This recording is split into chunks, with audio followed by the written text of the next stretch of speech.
morning. Welcome to KCD Islamabad. I'm so excited to be here. This is my first time participating in this event, so I'm really excited for it, and I hope you all are too. So let's go. I'd like to first off give a shout out to Saeem and to Courtney for giving me this opportunity. I've been part of KCD UK for a long time, but this is my first time participating in another KCD event, so I'm really happy to be here. You might be wondering why I'm talking about platform as a product at a Kubernetes event. Well, 2023 was described by Sam Newman, who is the author of Building Microservices and well-known public speaker. He described 2023 as the year of platform engineering. And in the same blog post, he mentioned that Kubernetes is everywhere, but it is complicated when trying to build a solution on top of it, like an internal platform. Now, I don't necessarily agree with everything that he wrote in that blog post, but I do strongly believe that when you're making decisions around what to build on top of Kubernetes, you have to think about what you're building with the same mindset as when you're building any other product, which is why I think platform as a product is so important and why I'm going to talk about it. So I'll start with a quick introduction. My name is Paula Kennedy. I am the co-founder of a startup called Syntasso, and we're the builders of Kratix, which is an open source framework for building platforms.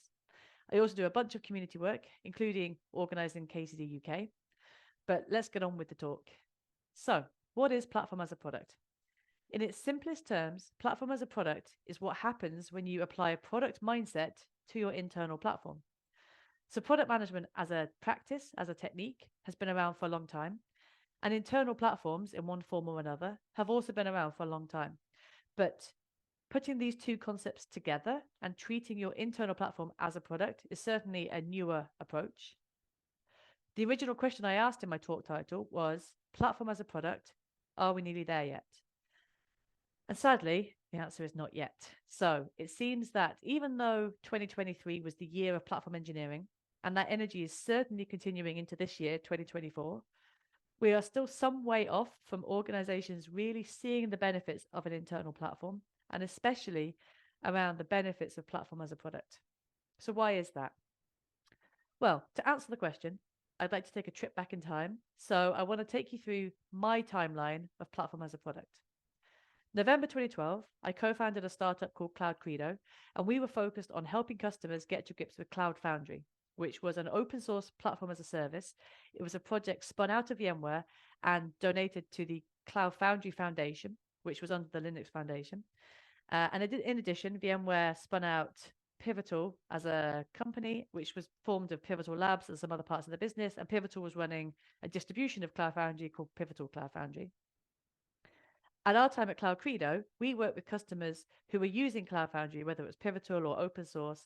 We helped those customers to apply software engineering practices, such as pair programming, test-driven development, to their internal platform and with their platform teams who were working with Cloud Foundry.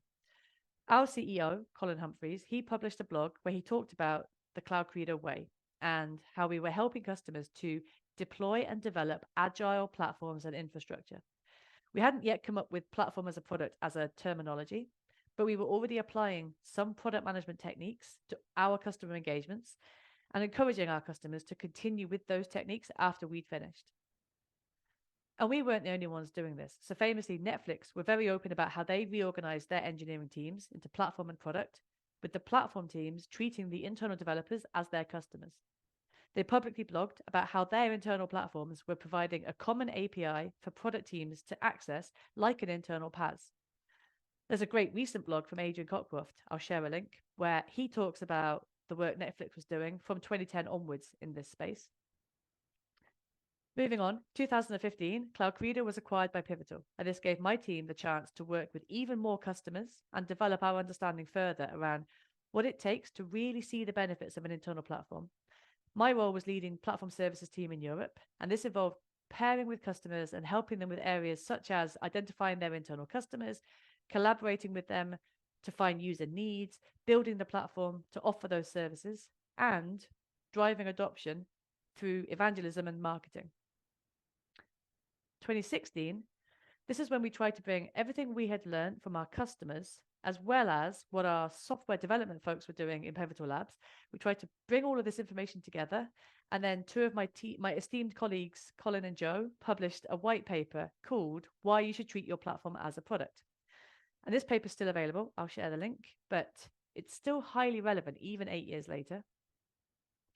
2017, we continued working with customers and helping them setting up their internal platforms. And others in our industry were starting to observe similar patterns. So there's a great talk from Dave Bartoletti of Forrester, which he gave at Spring One platform in 2017 called Five Cloud Native Ops Superpowers. And that's worth a watch. He highlighted the need for ops teams to consider systems engineering and design thinking. And he specifically calls out the need for operations teams to move away from project to product thinking. 2018, there was a great talk at Cloud Foundry Summit called Platform as a Product, How to Delight Your Developers and Deliver Value for Your Customers.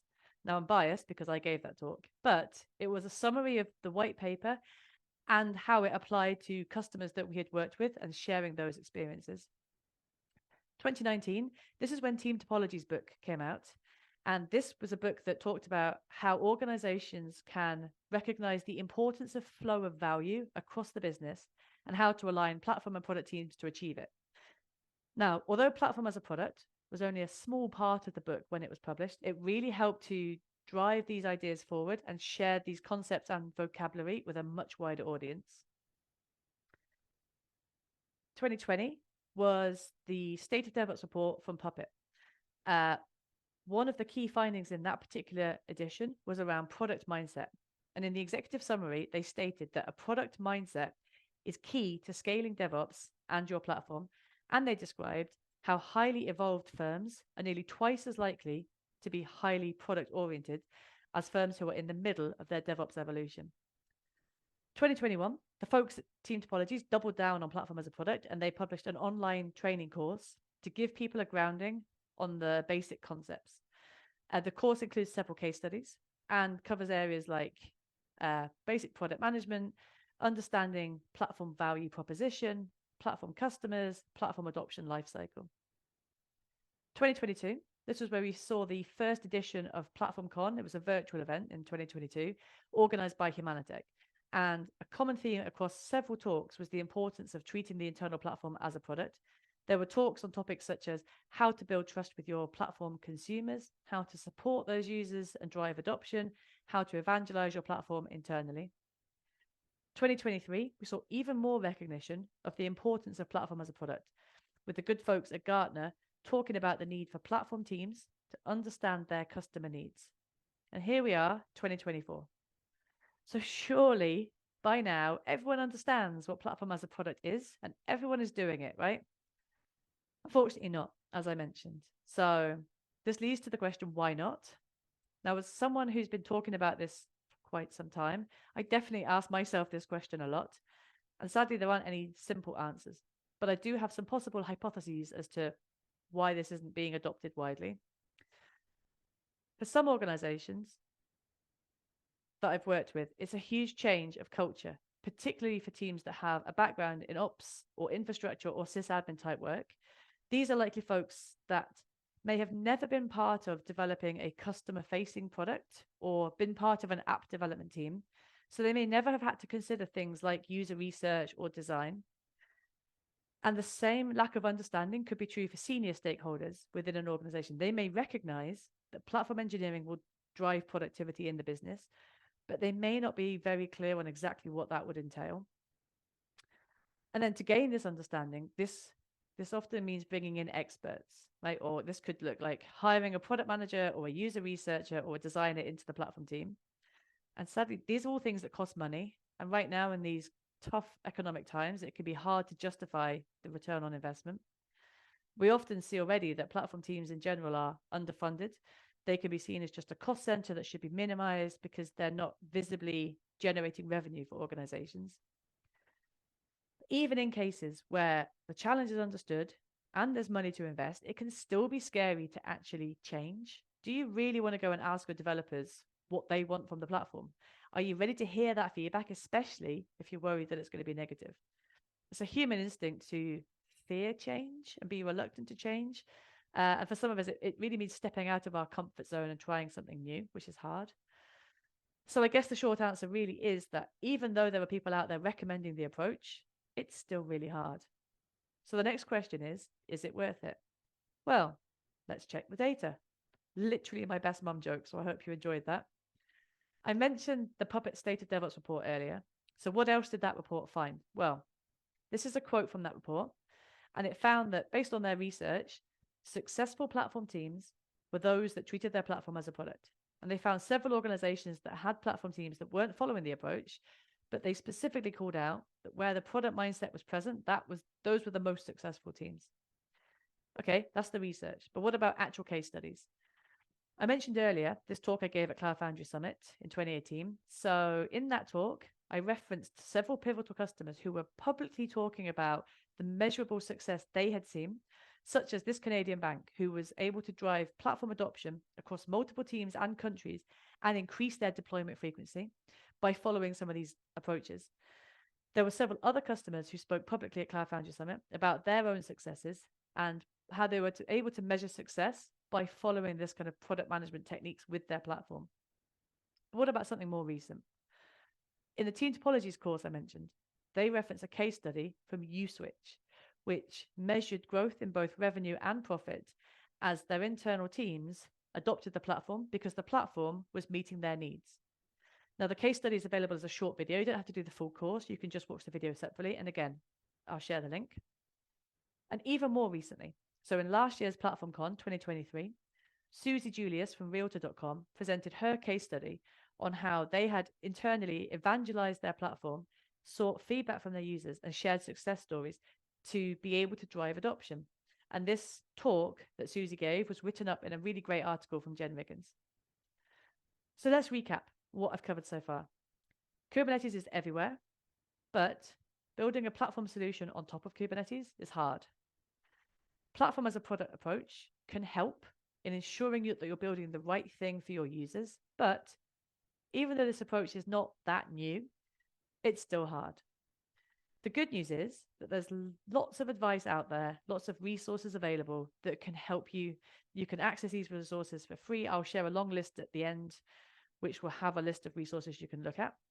And there's plenty of evidence out there and case studies that will help you if you're trying to build an internal business case to try to drive some of this approach. There's evidence out there. But as mentioned, we've seen that even with all the reference material and the evidence, it's still hard work. So, time for another question. How can we make faster progress? Well, it depends on where you're starting from. If you're starting on your platform engineering journey, then, as mentioned, loads of resources out there. You can go read, you can go watch. It will get you started on the concepts, and you can start thinking about what you're aiming for. One thing I always recommend is this book, Team Topologies. At the start, you might have noticed that I am a Team Topologies advocate, so clearly I'm a bit biased. But even if you don't want to read the book, and it's not that big, but even if you don't want to read the whole book, there are plenty of talks available that you can go find. You can find on YouTube. There's training courses available that aren't very expensive. There's research material out there. If your organization is trying to align around what good looks like, this is a pretty good place to start. And so why not consider running an internal book club or run some lunch and learn sessions around the ideas in the book, and you can start the conversation within your organization to think about how you might make progress. You don't have to adopt everything. You don't have to boil the ocean. You can just start some internal discussions. If you're further along the journey, you already have a platform team, you're trying to develop your internal platform to achieve more with it, you might want to look at this. This is the platform maturity model that was published by the CNCF last year. You can see it has 5 different aspects, 5 rows, and 4 levels of maturity. Now, the aim for this model, it is not to use it as a checkbox exercise. It's more a way to review the capabilities and adoption of your current platform and provide a framework on how you might improve it. Now, the model itself, the detail behind it, is all available on the CNCF website, and the group behind it, which is the Platforms Working Group under the tag App Delivery, that's an open group. Anyone who wants to contribute, who wants to participate, who wants to just listen in, it's publicly available, and you can go and join the internal CNCF Slack channel. They have regular meetings that are available to people to join, and they are currently working on research around platform as a product. So that should be coming out later this year. If you want to participate, if you want to learn more, as I said, go to the CNCF Slack channel, look for the platform working group under tag app delivery, and you'll be able to join in and get started. And if you're frustrated, maybe you're further on again and you already have a platform and you have a platform team and you're still not seeing the benefits that you're hoping for, why not try something new? Or maybe, as Yoda says, do not, you have to not, there is no try. Just try, just do something new. Or as Derek and my team would say, just be better. So if you don't already have a product manager, hire one. Or if you can't hire one, then consider the jobs that you would expect a product manager to do. See if you can cover them with the people that you have in your team. Maybe list out jobs to be done, see what skills you've got that could match that, see if you can do some of these techniques on your own with your current team. I mentioned earlier that it's scary to get feedback, but how better to understand why your platform is not being adopted or why it's not actually solving anyone's problems unless you talk to your users.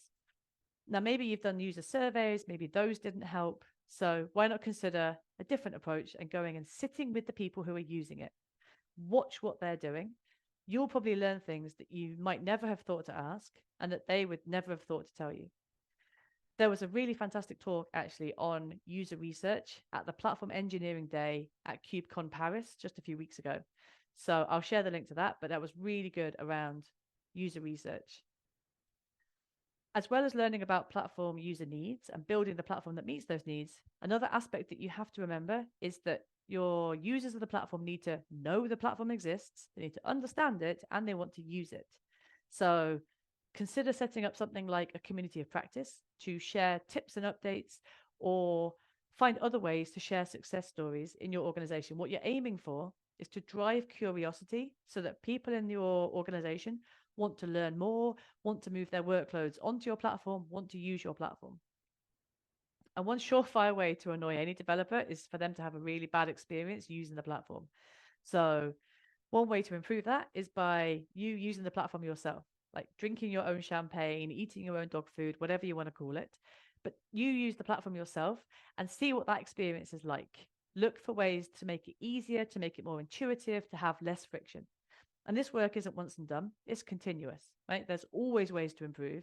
So look at your kind of internal organization targets or objectives and see if you have a goal that makes your focus on making your platform better. And just a quick note, that doesn't mean continuously adding more stuff to the platform.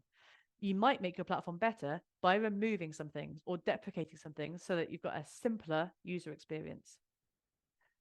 So doing some of these techniques or other product management approaches, you will improve your platform, you will learn more about the use cases for your platform, and you will drive benefits to your organization.